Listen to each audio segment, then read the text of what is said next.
मित्रों, गोलचक्र के YouTube channel पे आप लोगों का स्वागत है। मेरा नाम है नवीन कुमार। बैंकिंग वाला टॉपिक आपका चल रहा है। अर्थव्यवस्था में पूरी तरह एनालिसिस के बेस पर क्लास लिया जा रहा है। चाहे सिविल सर्विसेज की प्रारंभिक परीक्षा हो या मुख्य परीक्षा हो, किसी प्रकार की कोई भी प्रॉब्लम आपको नहीं होगी। ठीक है ना भैया। तो पिछला वाला क्लास जो बैंकिंग का हमने डिलीवर किया है आपको, वो सारा कुछ क्लास देखने के बाद ही ये क्लास आप देखेंगे तो आपको ज़्यादा समझ में आएगा। आज बारी है बड़ी इंपॉर्टेंट टॉपिक की, क्षेत्रीय ग्रामीण बैंक की। तो क्षेत्रीय ग्रामीण बैंक आज पढ़ाएंगे और सहकारी समितियां, सहकारी बैंक जितना भी हो सकता है, कोऑपरेटिव बैंक वगैरह, सारा कुछ आज कंप्लीट करने वाले हैं। तो बेहतर, बहुत अच्छी क्लास आज की होने वाली है। तो समझते हैं कि क्षेत्रीय ग्रामीण बैंक कब लाया गया था, कब इसका गठन हुआ, किसकी अनुशंसा पर हुआ, इसमें स्वामित्व किसका होता है, उद्देश्य इसका क्या है, वर्तमान कंडीशंस क्या है, कौन सी समितियां इससे जुड़ी हुई हैं, सारा कुछ जानने वाले हैं। तो सवाल है कि इसका उद्देश्य क्या है। उद्देश्य इसका है कि साहब वित्तीय समावेशन करना। कहाँ पर? कृषि क्षेत्रों में और ग्रामीण विकास में। मतलब कि जो दूर दरार के क्षेत्र हैं वहाँ पर बैंकिंग शाखाएं नहीं थी और इसी के उद्देश्य से क्षेत्रीय ग्रामीण बैंक स्थापित किया गया था, ताकि कृषि क्षेत्र तक, ग्रामीण विकास तक हम जो है क्या कर सकें, वित्त पोषण कर सकें। ठीक है ना।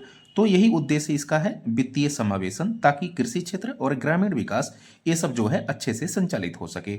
अब समझना जरा, यहाँ पर 1975 में इसका जो है गठन किया जाता है। तो वित्तीय समावेशन के उद्देश्य को पूरा करने के लिए आरआरबी, मतलब कि रीजनल रूरल बैंक का जो है गठन 2 अक्टूबर, ये देखिए डेट पूछा गया है कि क्षेत्रीय ग्रामीण बैंक की स्थापना या गठन कब किया गया था। 2 अक्टूबर 1975 को किया गया था।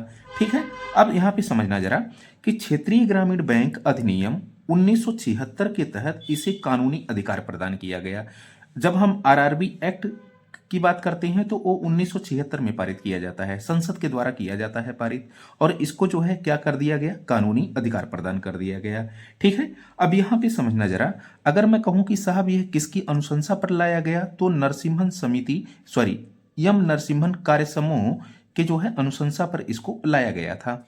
इसमें स्वामित्व किसका होता है, ये देखिए क्वेश्चन पूछा जाता है कि स्वामित्व किसका होता है। तो कोई भी अगर क्षेत्रीय ग्रामीण बैंक स्थापित किया जाता है तो उसमें केंद्र सरकार का हिस्सा कितना होता है, 50%, राज्य सरकार का हिस्सा 15%, और जो स्पॉन्सर्ड बैंक होते हैं, प्रायोजक बैंक, उनका हिस्सा कितना होता है, 35% का। ठीक है ना। अब यहाँ पे समझना, यहाँ पर आइए जरा, अगर पर्यवेक्षक का बात हम करें कि पर्यवेक्षक कौन करता है, तो नाबार्ड के द्वारा इसका पर्यवेक्षक किया जाता है और आरबीआई की गाइडलाइनों का पालन करते हुए ये बैंक संचालित होते हैं। मतलब यही हुआ कि आरबीआई का जो एक्ट है 1949 वाला, बैंकिंग विनियमन अधिनियम 1949, ठीक है ना, 1949 बैंकिंग विनियमन अधिनियम, इसी के तहत ये जो है रेगुलेट किया जाता है। अब यहाँ पे समझना जरा थोड़ा सा, ये बैंक जो है अपने कार्यों में और अपने जो है उद्देश्यों में फेल हो गया, इसलिए ना कि क्योंकि क्षेत्रीय स्तर पे ये था, तो क्षेत्रीय स्तर पे लोग पैसा ले लेते थे, भाग जाते थे, एनपीए इसका लगातार बढ़ता चला गया। और इसके अलावा एक वर्ग का प्रभुत्व इस पर जो है रहा, बड़े बड़े भूमिहारों का प्रभुत्व इस पर रहा। तो जो जो इसका उद्देश्य था कि भाई हम छोटे स्तर के जो है कृषकों को ऋण देंगे, कमजोर वर्गों को ऋण देंगे, तो वो उद्देश्य ना पूरा हो सका, बल्कि जो है बड़े बड़े भूमाफिया और कृषक, बड़े बड़े और यहाँ तक कि जो नहीं कि सो कॉल्ड उच्च जाति के लोग होते हैं, उनका हस्तक्षेप इस बैंकों में ज़्यादा रहा। और ये जो है रिपोर्ट में खुसरो समिति बताती है कि यहाँ पर इसके बैंक के डूबने का सबसे प्रमुख कारण था कि स्थानीय प्रकृति का होना, जो गैर व्यवहारिक थी। तो ये सब कुछ हमने जो है चर्चा किया, यहाँ पर पढ़ के हम सुना देते हैं आपको। यहाँ पे देखना कि आरआरबी, मतलब कि रीजनल रूरल बैंक, अपने उद्देश्यों में विफल रहे।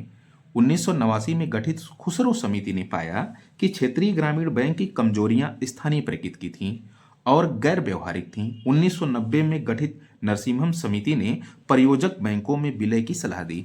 तो जो नरसिम्हम समिति 1990 में गठित की जाती है, वो कहती है कि साहब ये जो परियोजक बैंक हैं, स्पॉन्सर्ड बैंक हैं, एक काम करिए, इनका विलय इन्हीं में कर दीजिए, तब जो है सही रहेगा। नहीं तो ये बैंक खत्म हो जाएंगे ना, एनपीए इतना ज़्यादा बढ़ गया, लोग पैसे लेकर भाग गए, है ना, और इसके जो है लागत मूल्य में इतना ज़्यादा वृद्धि हो रही है, मतलब कि इसको संचालन करने में काफ़ी ज़्यादा लागत आ रही है, तो सर्वाइव ही नहीं कर पाएगा बैंक।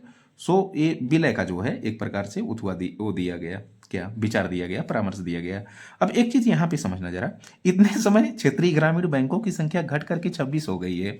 तो एक केंद्र सरकार के द्वारा योजना चलाई गई, एक राज्य एक क्षेत्रीय ग्रामीण बैंक, तो टोटल इतने समय 26 हैं। ठीक है। आगे देखिए जैसे क्या कुछ होता है, हम अपडेट करते रहेंगे। हाँ, इसके जो है धन का स्रोत, नाबार्ड से ये धन प्राप्त करता था, सिडबी, नेशनल हाउसिंग, ये जो है इसके धन के स्रोत हुआ करते थे। ठीक है ना, अभी भी है, मतलब ये नहीं कह रहा कि 26 तो अभी है ही। ठीक है, तो आई होप समझ में आया होगा। चलते हैं आगे, नेक्स्ट देखते हैं थोड़ा सा। देखना बारी है सहकारी बैंक की। इसको हम कोऑपरेटिव बैंक कहते हैं। बेहद इंपॉर्टेंट, बहुत मोस्ट इंपॉर्टेंट है। वित्तीय समावेशन इसका भी प्रमुख उद्देश्य था, ताकि जो है कृषि क्षेत्र को ये बूस्ट किया जा सके। समाज के या ग्रामीण क्षेत्र के जो कमजोर वर्ग हैं उनको ऋण दे करके जो है उनकी आर्थिक कंडीशंस को बेहतर किया जा सके, है ना। तो ये सब जो है इसका प्रमुख उद्देश्य था, ये सहकारी बैंक के स्थापित करने का। तो बेहद इंपॉर्टेंट टॉपिक है। तो आते हैं एक एक कंडीशंस, पूरी चीजें एक एक चीजें समझकर आराम आराम से चलते हैं। पहला है सवाल है कि साहब इसका उद्देश्य क्या था, तो समझना जरा। सहकारी बैंकों की स्थापना का उद्देश्य कृषि एवं संबद्ध क्रियाओं के लिए साख उपलब्ध करवाना। ठीक है, कृषि एवं संबद्ध क्रियाएं क्या होती हैं, जो प्राथमिक क्रियाएं होती हैं, जैसे कृषि क्षेत्र हो गया, बागवानी हो गया, पशुपालन हो गया, कुक्कुट पालन हो गया। तो ये सब जो है कृषि एवं संबद्ध क्रियाएं हैं। तो इन्हीं के लिए ऋण उपलब्ध कराने का उद्देश्य किसका था, सहकारी बैंकों का था। ठीक है ना। स्थापना जरा देखना कि भारत में इन बैंकों की स्थापना अलग अलग राज्यों द्वारा बनाए गए राज्य सहकारी समिति अधिनियम के अंतर्गत किया जाता है। अब कोई पूछे कि जो सहकारी बैंक है इसकी स्थापना किस अधिनियम के तहत की जाती है, तो उत्तर प्रदेश सहकारी राज्य सहकारी समिति अधिनियम अलग होगा, बिहार का सहकारी समिति अधिनियम अलग होगा, एमपी का अलग होगा। तो जो राज्य होगा जिसका जो सहकारी समिति अधिनियम होगा उसी के तहत जो सहकारी बैंक होंगे उसी के तहत स्थापित होते हैं, उनका गठन किया जाता है। ठीक है ना। तो इनकी स्थापना किसके तहत की जाती है, अलग अलग राज्यों द्वारा बनाए गए जो राज्य सहकारी समिति अधिनियम होते हैं उसी के तहत इसकी स्थापना की जाती है। अब सुनना जरा कि इसका रेगुलेशन कैसे किया जाता है। तो रेगुलेशन हर बैंकों का जैसे होता है वैसे इसका भी होता है कि भारत में जो है सहकारी बैंकों का संचालन बैंकिंग विनियमन अधिनियम 1949 और एक और कानून आपको याद रखना है कि बैंकिंग कानून 1955 के अंतर्गत किया जाता है। तो दो कानून, एक 1949 वाला और एक बैंकिंग कानून 1955 वाला। ठीक है ना। अब आते हैं यहाँ पे जरा देखना कि जो सहकारी बैंक होते हैं वो त्रिस्तरीय होते हैं। त्रिस्तरीय, ठीक है ना। जैसे प्रशासन त्रिस्तरीय होता है, केंद्र स्तर, राज्य स्तर और स्थानीय प्रशासन। ठीक है, ऐसे ही आपका जो है यहाँ पर आप देखेंगे तो सहकारी बैंक भी त्रिस्तरीय है। ठीक, कौन कौन सा, एक राज्य सहकारी बैंक, दूसरा जिला या केंद्रीय सहकारी बैंक। इसको जिला या केंद्रीय कह सकते हैं, चाहे जिला सहकारी बैंक कहें या केंद्रीय सहकारी बैंक कहें, बात एक ही है। प्राथमिक साख समितियां, तीसरा वाला है प्राथमिक साख समितियां। अब जरा समझना जरा, जैसे यूपी में अगर सहकारी बैंक स्थापित होगा तो एक जो है मेन बैंक होगा जिसको हम राज्य सहकारी बैंक, मतलब कि हर राज्य पर हर राज्य के स्तर पर केवल केवल राज्य सहकारी बैंक एक स्तर पे होता है। ठीक है ना, मतलब राज्य स्तर पे होगा, केवल एक होगा। अब जो जिला स्तर पे स्थापित किया जाएगा उसको जिला सहकारी बैंक या केंद्रीय बैंक कहेंगे। जो ग्राम स्तर पर स्थापित किया जाएगा उसको प्राथमिक साख समितियां कहेंगे। अब समझना जरा कि जो राज्य सहकारी बैंक होते हैं ये राज्य विशेष या फिर एक राज्य विशेष में स्थापित किया जाता है या राज्य स्तर पर स्थापित किया जाता है, ऐसे बोल लीजिए। ये क्या करता है, तो ये जो है जिला सहकारी बैंकों या केंद्रीय सहकारी बैंकों को ऋण देने का काम करता है। तो यही लिखा गया है कि जिला सहकारी बैंक को ऋण देता है। अच्छा, इसको सवाल है साहब कौन ऋण देगा, तो नाबार्ड द्वारा इसको ऋण दिया जाता है। तो यहां से एक क्वेश्चन पूछा गया, ये भी पूछा गया और त्रिस्तरीय जो होता है इसको लेकर भी क्वेश्चन पूछा गया। ठीक है ना। अब आते हैं थोड़ा सा जिला सहकारी बैंक पे या केंद्रीय सहकारी। यह जिला विशेष स्तर या जिला स्तर पे स्थापित किया जाता है। कहाँ से ऋण प्राप्त करेगा, तो राज्य सहकारी बैंकों से ये ऋण प्राप्त करेगा। ठीक है ना, देखिए राज्य सहकारी बैंक से ऋण प्राप्त करता है। यह राज्य सहकारी बैंक और प्राथमिक साख समितियों के मध्य सेतु का काम करता है, मतलब कि ये तो बीच में है ना, इन दोनों के मध्य सेतु का काम करेगा। ठीक है ना। अब सुनना जरा, प्राथमिक साख समितियां यह ग्राम स्तर पर कार्य करती हैं। जिला सहकारी बैंक से ये क्या प्राप्त करती हैं, ऋण प्राप्त करती हैं। मतलब यह इसको ऋण देगा और यह इसको ऋण देगा, और यह कहाँ से पाएगा ऋण, नाबार्ड से पाएगा। ठीक है ना। आगे चलते हैं और कुछ देखते हैं सहकारी बैंकों को लेकर के। यहाँ पे देखना प्राथमिक साख समितियों को थोड़ा सा और डिटेल से देख लें, क्योंकि यहाँ से जो क्वेश्चन पूछा गया है ताकि आपका क्वेश्चन आसानी से हो जाए। तो प्राथमिक साख समितियां क्या होती हैं कि जैसे ग्राम स्तर पे कोई 10 लोग मिल करके जो है एक जो है प्राथमिक साख समिति बना सकते हैं। लेकिन ये जो प्राथमिक साख समिति होगी ये क्या करेगी, जो आसपास के हमारे कृषक बंधु होंगे उन्हीं को ऋण देगी, कमजोर जो हमारे वर्ग के लोग होंगे उनको ऋण देगी, ठीक है ना।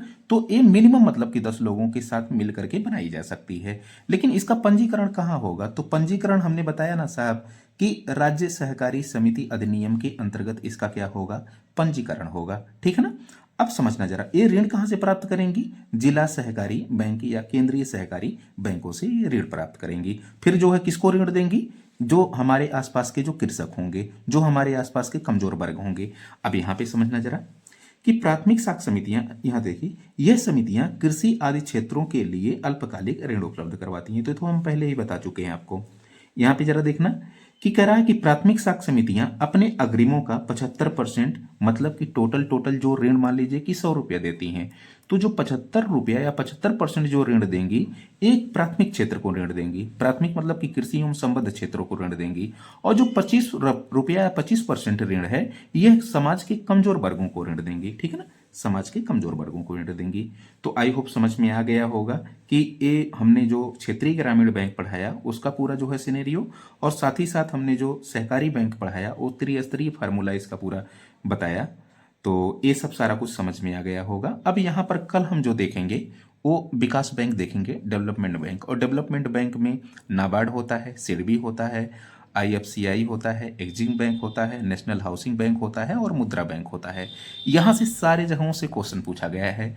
तो कोई भी टॉपिक नहीं मैं छोड़ूंगा, कंटेंट के साथ कंप्रोमाइज नहीं किया जाएगा। आराम आराम से नोट्स बनाते चलिए। भैया 10 मिनट का क्लास 15 मिनट का क्लास होता है, लेकिन कंटेंट में ज़्यादा डिलीवर करता हूँ, आपको नोट्स बनाने में टाइम लगेगा, इसीलिए मैं ज़्यादा से ज़्यादा 10 से 15 मिनट का ही वीडियो रखता हूँ, ठीक है ना। और मेरी स्पीड ऐसे ही ज़्यादा तेज रहती है, तो आपको नोट्स बनाने में ज़्यादा टाइम लगेगा। इसलिए मैं चाहता हूँ कि चीज़ें धीरे धीरे से आराम आराम से चलें, ताकि सारी चीज़ें आराम आराम से कंप्लीट होती जाएं। यहाँ पर मेंस का क्वेश्चन जो आया है कि क्षेत्रीय स्तरों पर वित्तीय समावेशन के संदर्भ में सहकारी बैंकों की भूमिका को स्पष्ट करें, 150 शब्दों में लिखना है। और क्षेत्रीय ग्रामीण बैंक के विफल होने के कारणों की चर्चा करें, ठीक है ना। तो जो खुसरो समिति ने बताया था, बाद में नरसिम्हम समिति ने उसकी पुष्टि की थी, तो इसको लेकर के आप बता सकते हैं। फिर बता सकते हैं कि केंद्र सरकार के द्वारा एक योजना लाई गई है, एक राज्य एक क्षेत्रीय ग्रामीण बैंक की, ताकि जो है वित्तीय समावेशन को जो है बरकरार रखा जा सके। तो ऐसा कुछ आपको यहाँ पे लिखना है। बाकी जो विफलता का कारण हमने बताया ये था कि स्थानीय स्तर की जो चुनौतियां थी वो सब सारी चीजें जिम्मेदार थी। मिलते हैं कल नाबार्ड के साथ। आज के लिए फिलहाल इतना ही। Thank you so much.